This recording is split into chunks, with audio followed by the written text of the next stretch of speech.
शादियां करना सुन्नत है और हज करना फर्ज है।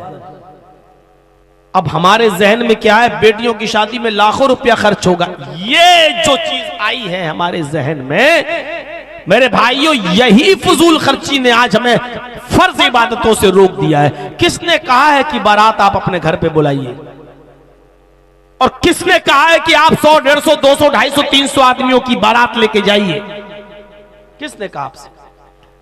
ये इतने उलमा बैठे हैं स्टेज पर, और मैं 25 साल से तकरीबन इस एरिया में, कटिहार, बिहार, पूर्णिया, अररिया और ये सब इलाका में 25 साल से दौड़ रहा हूं, तकरीरें कर रहा हूं, और बार बार हर स्टेज पर हमारी बातों में ये सारी बातें आती हैं। आज तक तो कोई आलिम हमें बता नहीं सका कि बारात का सबूत फला फला हदीस में मौजूद है। कहां लिखा है कि लड़की वाला भी बारातियों को अच्छा से अच्छा खाना खिलाए और अच्छे से अच्छा पिलाए और अच्छे से अच्छा उनकी मेहमान नवाजी करे? कौन सी हदीस में लिखा है? कौन सा इस्लाम कहता है?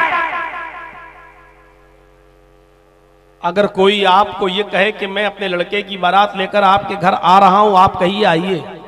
अगर कोई कहता है कि 300 आदमी आएंगे साहब, आप कहिए 300 नहीं 400 लाइए। आप बेटी वाले हो, मैं आपको जो तजर्बा, जो बात बतला रहा हूं उसको गांठ बांध लो। और कोई है माँ का लाल जो उठे और कहे कि मौलवी जर्जीस ने कुरान और हदीस के खिलाफ ये बात कही है, उसको कहिए कि 300 नहीं 400 लाइए, 500 लाइए।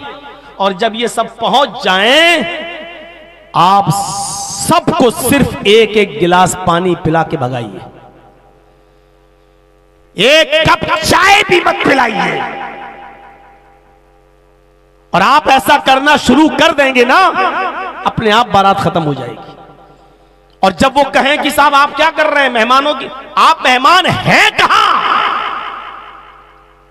आप तो मेरी बेटी के साथ निकाह करने के लिए अपने बेटे को लेकर आए हो, और साथ में इतने लोग भी लेकर आए हो। मुझे ये दिखा दो कि अल्लाह के रसूल ने कभी कहा है कि इन बारातियों को चाय पिलाओ, खजूर खिलाओ, पानी पिलाओ, और इनको खाना खिलाओ, और मीट खिलाओ, बकरा खिलाओ, मुर्गा खिलाओ, और अच्छी से अच्छी मेहमान नवाजी करो। आप हमें दिखा दीजिए, हम करने के लिए तैयार हैं। मेरे प्यारे साथियों, आप एक एक गिलास पानी पिलाइए, वो भी बिजलरी नहीं, चापाकल का जो आप पीते हो, वो उसी हैंड पाइप का जिसका आप पीते हो, और कहो ठीक है आप निकाह करिए और ले जाइए हमारी बेटी को। हो गया, 500 नहीं 1000 आदमी को बुलाइए। आप लड़की वाले के घर जाकर 400-500 आदमी बैठकर बोझ बनोगे हैं? वो आदमी कर्ज लेकर बेचारा आपको खिलाएगा पिलाएगा और आपके पेट को ठूसेगा, भरो लो है। उस आदमी के ऊपर आप मुसीबत बनेंगे जो अपनी बेटी भी आपको दे रहा है। हम आप गौर करें कि कितने %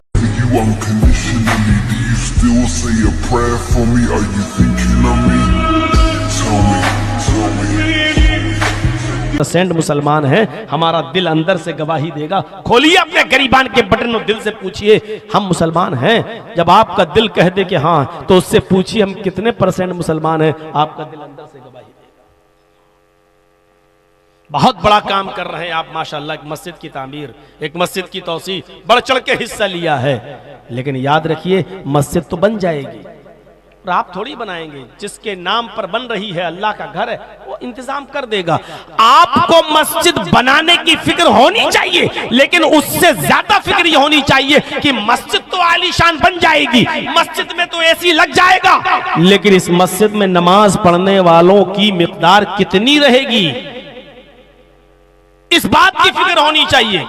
अभी जर्जीस साहब का जलसा खत्म हो जाएगा 1:30 बजे के आसपास, तो मेरे भाइयों, अब आप अपनी जिस मस्जिद में नमाज पढ़ते हो, फजर में देखिएगा इस जलसे के बाद आपकी मस्जिद कितनी भरती है। आज उठिएगा, मस्जिद में जाइएगा और मुशाहिदा करिएगा कि फजर के अंदर इस मस्जिद में कितने नमाजी आ रहे हैं। आपकी मस्जिद में आने वाले नमाजी ये बता देंगे कि आज का 24 फरवरी का ये जलसा जो आपके बबुला बोना में हो रहा है, ये कितने % कामयाब हुआ और कितना नाकाम हुआ। सुबह में फजर की नमाज में मस्जिद बता देगी कि आपका जलसा कितना कामयाब हुआ और कितना नाकाम हुआ। सुबह फजर की नमाज पढ़ने जाओ तो मस्जिद से सवाल कर लेना, अरे मस्जिद बताओ आज की की रात का जलसा कितना कामयाब हुआ, मस्जिद के नमाजी आपको बता देंगे कि कितना कामयाब हुआ।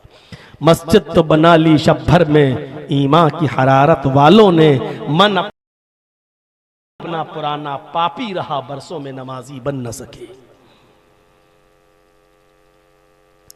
कोई पूछने की जरूरत नहीं, मस्जिदों से सवाल करिए कि मस्जिद बता कितना जलसा कामयाब हुआ, मस्जिद बता देगी कामयाब नहीं हुआ। आधी रात 1 बजे 1:30 बजे 2 बजे जलसा खत्म कर दिया, जो लोग पढ़ते भी थे वो भी नहीं आए, नींद में सो गए हैं। आपकी मस्जिदें बता दें, ये जलसा फर्ज नहीं है, नमाज फर्ज है। जलसा आप नहीं भी कराते तो गुनाहगार नहीं होते, लेकिन फजर की नमाज में अगर आप मस्जिद में नहीं जा रहे हैं तो गुनाहगार हो रहे हैं। या अय्युहल्लज़ीना आमनू दुखुलू फिस्सिल्मि काफ़ा, ईमानो वालो तुम इस्लाम के अंदर पूरे के पूरे दाखिल हो जाओ। आइए चंद चीजें बताता हूं, इन चीजों पर गौर करके अपने आप को टटोलिए और देखिए हम कितने % मुसलमान हैं। हजरत मुआज़ इब्न जबल फरमाते हैं कि अल्लाह के रसूल सल्लल्लाहु अलैहि वसल्लम ने मुझे 10 बातों की नसीहत फरमाई, 10 बातों की वसीयत फरमाई। इन 10 बातों पर मैं आज के प्रोग्राम में चल तो नहीं पाऊंगा, तर्जमा कर दूंगा, लेकिन कुछ चीजें मैं उठा रहा हूं, सुनिए मेरे भाइयों। हजरत मुआज़ कहते हैं कि अल्लाह के रसूल सल्लल्लाहु अलैहि वसल्लम ने मुझे 10 बातों की वसीयत की। ये 10 चीजें हम गौर करेंगे और हर आदमी सोचे कि ये इस्लाम का हिस्सा है, ये कितनी चीजों पर हम अमल कर रहे हैं। पहली चीज, आए मास ला तुशरिक बिल्लाहि शैअन इन कुतिलता हुर्रिकता। आए मास, अल्लाह के साथ कभी भी किसी भी हाल में किसी को शरीक मत करना, शिर्क मत करना। ला तुशरिक बिल्लाहि इन कुतिलता हुर्रिकता, अगर तुझे काट दिया जाए, कत्ल कर दिया जाए, औ हुर्रिकता या तुझे जलाकर राख कर दिया जाए। अब शिर्क समझते हैं किसे कहते हैं? शिर्क में एक चीज मैं समझाऊंगा, उसी से आपको समझ जाएंगे। शिर्क कहते हैं अल्लाह की जातो सिफात और उसके इल्म और उसकी रुबूबियत और उलूहियत में किसी दूसरे को शरीक करना। मसलन आप ये कहें कि सजदा अल्लाह को है, लेकिन किसी और को भी हम सजदा कर सकते हैं। ये इबादत का नहीं, ताजीमी सजदा। आप इस तरीके की अगर बातें करते हैं, हम अल्लाह से दुआ करते हैं कि अल्लाह तू मुझे शिफा दे, आय अल्लाह मेरे बाप का इंतकाल हो गया तो उनको जन्नत दे। ये दुआ हम कहीं और जाकर भी कर सकते हैं कि आप हमारे बाप के लिए दुआ कीजिए अल्लाह ताला से कि अल्लाह ताला मेरे बाप को बख्श दे। या कहीं जाकर हम कहें कि बेटा ने शादी को 20 सालें हो गई हैं, 10 सालें हो गई हैं, बच्चा नहीं हो रहा है, आप हमें अल्लाह से दुआ करके, अल्लाह से सिफारिश करके मुझे बेटा बेटी दिलवा दो। मेरे भाइयों, आप डायरेक्ट मांगिए। शिर्क को समझने के लिए एक और मिसाल मैं देता हूं आपको। एक चीज होती है कुफ्र और एक चीज होती है शिर्क। इंतहाई मजबूरी में जहां आपकी जान को खतरा है और कोई आपसे कुफ्र करा रहा है, वहां अपनी जान को बचाने के लिए कुफ्र करना जायज हो जाता है, लेकिन शिर्क करना उधर भी जायज नहीं है। मसलन कोई शख्स आपको पकड़ ले, चाकू निकाल ले, पिस्टल निकाल ले, खंजर निकाल ले और 4-5 लोग आपको पकड़ लें और पकड़ कर कहेंगे किसको मानता है? आप कहो अल्लाह को, और वो मारे थप्पड़, अल्लाह का इनकार कर, अल्लाह का इनकार कर, अल्लाह का इनकार कर। और ऐसी सूरत में आपकी जान जाने वाली हो और आप जानते हो कि जब तक अल्लाह का इनकार नहीं करेंगे ये आदमी मुझे छोड़ेंगे नहीं, मार डालेंगे। ऐसी सूरत में, ऐसी शक्ल में आप अल्लाह का इनकार कर सकते हैं और अपनी जान बचा सकते हैं, जायज। हाँ ठीक है, हाँ ठीक है, अल्लाह नहीं है, हाँ ठीक है, ठीक है।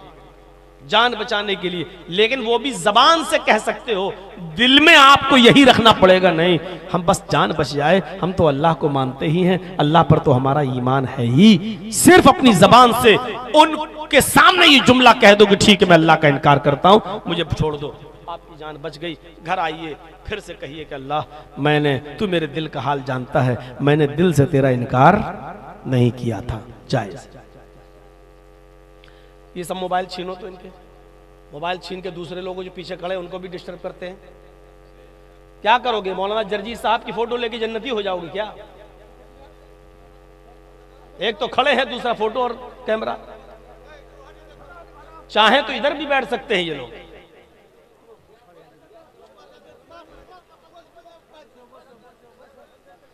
भाई आप लोग जानते हैं कि मेरे नाम पर जब भीड़ हो जाती है तो उसी तरीके का इंतजाम करिए।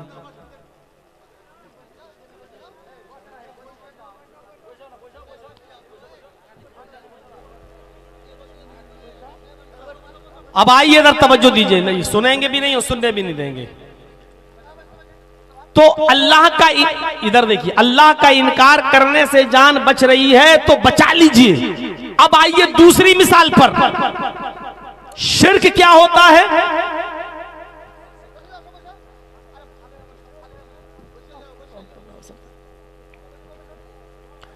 अब शिर्क देखिए, वही 4-5 लोग आपको पकड़े हुए हैं, जबरदस्ती पकड़े हुए हैं, आपको मार भी रहे हैं और ये कह रहे हैं कि तू मुझे सजदा कर, मैं सरदार हूं इस कौम का, या ये मेरे सरदार हैं मेरे कौम के, इनको सजदा कर। जब तक तू इनको सजदा नहीं करेगा मैं तुझे नहीं छोड़ूंगा। अब देखिए, जब तक तू मुझे या मेरे सरदार को सजदा नहीं करेगा मैं नहीं छोड़ूंगा, कत्ल कर दूंगा, मार दूंगा।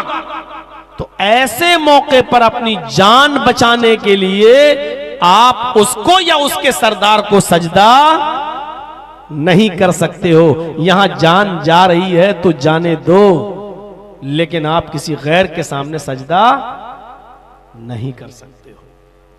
सजदा कर लिया तो शिर्क हो गया।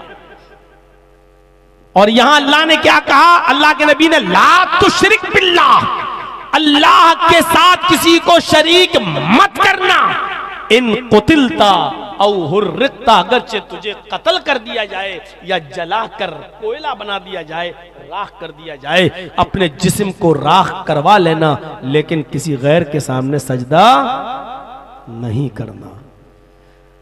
अल्लाह का इनकार करके जान बच रही है तो बचा लेना, लेकिन गैरुल्लाह को सजदा करके अगर जान बच रही है तो मत बचाना। अपने आप को कत्ल करवा लेना, अपने आप को मार ले, अगर वो टुकड़े टुकड़े करें और जलाएं तो जलवा लेना, लेकिन अल्लाह के अलावा किसी गैर के सामने सजदा ना करना। यही बात कह रहे हैं अल्लाह के नबी मुआज इब्न जबल से, आए माज ला तुशरिक बिल्लाहि शैयन इन कुतिलता औ हुर्रिता। आए माज, हालात किसी भी तरीके के हों, चाहे कितने नागुफ्ताबे हो, और तुमसे शिर्क कराया जा रहा हो, तो कभी भी किसी भी हाल में अल्लाह के साथ कुछ भी शिर्क शरीक मत करना।